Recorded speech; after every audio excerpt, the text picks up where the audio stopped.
अस्सलामु अलैकुम व रहमतुल्लाहि व बरकातुहू। नहमदु व नुसल्ली अला रसूलिहिल करीम। अम्मा बाद, अऊज़ु बिल्लाहि मिनश शैतानिर रजीम। बिस्मिल्लाहिर रहमानिर रहीम। इन्ना अअतैनाकल कौसर फसल्लि लिरब्बिका वन्हर।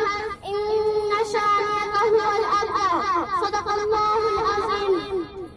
बातों से भी बदली है किसी कौम की तकदीर, बातों से भी बदली है किसी कौम की तकदीर।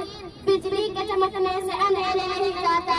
मौजूद सामाईन किराम, जिस कौम ने हिंदुस्तान पर 800 साल तक हुकूमत की, जिस कौम के 50,000 उलमा ने आजादी के लिए फांसी के फंदे बुलंद, जिस कौम ने सलीम भारत को सोने की चिड़िया बनाया, आज वही कौम अपने ही वतन से मातूब, वही कौम अपने मुल्क से मशरूब, वही कौम आज हाशिया पर। इसीलिए हमारे नौजवानों को अपने मुल्क को फिर से आजाद कराना जरूरी है, क्योंकि हमें रिजर्वेशन चाहिए। आला तालीम के लिए हमें रिजर्वेशन चाहिए।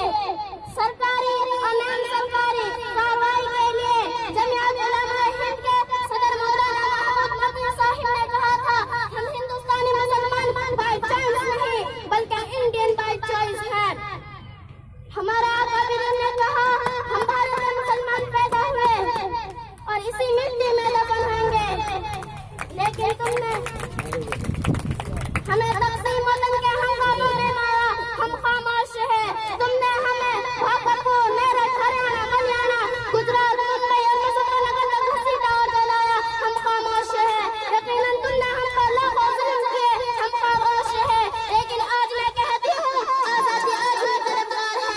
ऐ रिश्तेदारों के गुलामों, हमें आजादी दो, जहालत से हमें आजादी दो, ताउस्सुफ से हमें आजादी दो, गुर्बत से हमें आजादी दो। दोस्तों और साथियों, ये ताजमहल, ये लाल किला, ये बाबरी मस्जिद, ये कुतुब मीनार हमारे ही रक्त, हमारे ही आज़ाद रक्त की निशानगाह है।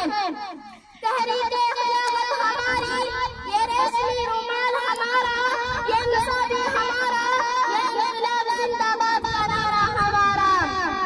हम बादल की चोटी पर लाए तिरंगा, हमारा अंदर